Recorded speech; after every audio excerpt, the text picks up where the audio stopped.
திருவாரூர் மாவட்டத்தில் வலங்கைமான் அப்படிங்கிற ஊருக்கு பக்கத்தில் இருக்கக்கூடிய இனாம்கிளியூர். அங்கே குணசேகரன் அப்படிங்கிற ஒரு விவசாயி, அவருடைய மகன் கவியரசன் 12ஆம் வகுப்பு படிச்சுட்டு வர்றாரு. கவியரசன் 12ஆம் வகுப்பு படிக்கக்கூடிய இடம் பட்டீஸ்வரத்தில் இருக்கக்கூடிய அறிஞர் அண்ணா மாதிரி மேல்நிலைப் பள்ளியில் கடந்த மாதம் செப்டம்பர் 18ஆம் தேதி 11ஆம் வகுப்பு 12ஆம் வகுப்பு படிக்கக்கூடிய மாணவர்களுக்கிடையே சண்டை வருது. 11ஆம் வகுப்பு படிக்கக்கூடிய ஒரு பையனோட மூக்குலேருந்து ரத்தம் வருதுங்க. இந்த தகராறை தடுக்கிறதுக்கு பட்டீஸ்வரம் காவல் நிலையத்தில் இருக்கிற அதிகாரிகள் வந்து தடுக்கிறாங்க. அவங்கள கூப்பிட்டு கடுமையாக எச்சரிக்கிறாங்க, அட்வைஸ் பண்ணுறாங்க, அனுப்பி வச்சிடறாங்க. ஆளாலும் போயிட்டானுங்க. அதுக்கப்புறம் அவங்க இயல்பாக பள்ளிக்கு போகிறது வரதுமா இருந்திருக்காங்க. அவங்கவுங்க வேலையை பார்த்துட்டு இருந்திருக்காங்க. இப்போது கடந்த வியாழக்கிழமை கவியரசன் பள்ளிக்கு போயிட்டு வர்ற வழியில் இந்த 11ஆம் வகுப்பு படிக்கக்கூடிய மாணவர்கள் அவரை சுற்றி வளைச்சிட்றாங்க. இது எங்கே நடக்குதுன்னா தேரடி கீழ வீதியில். எல்லா மாணவர்களும் சுற்றி நின்று இந்த பையனை வந்து தாக்குறாங்க. கட்டையால் அடித்ததில் கவியரசனுக்கு தலையில் பலத்த காயம், கீழே விழுந்துடுறாரு.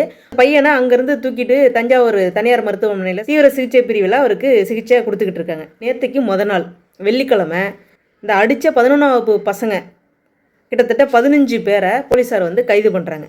ஏன் கைது பண்ணுறாங்க அப்படின்னு பார்க்கையில் தான் தெரியுது, மருத்துவமனையில் சிகிச்சை பெற்று வந்த கவியரசன் மூளைச்சாவு அடைந்து விட்டார் அப்படின்ற தகவல் கிடைக்குதுங்க. 17 வயசுங்க அந்த பையனுக்கு.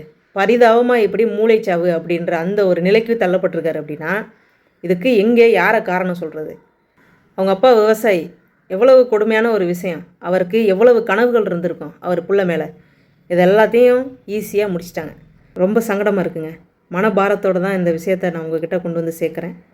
அடுத்த வீடியோவில் சந்திப்போம். நன்றிங்க.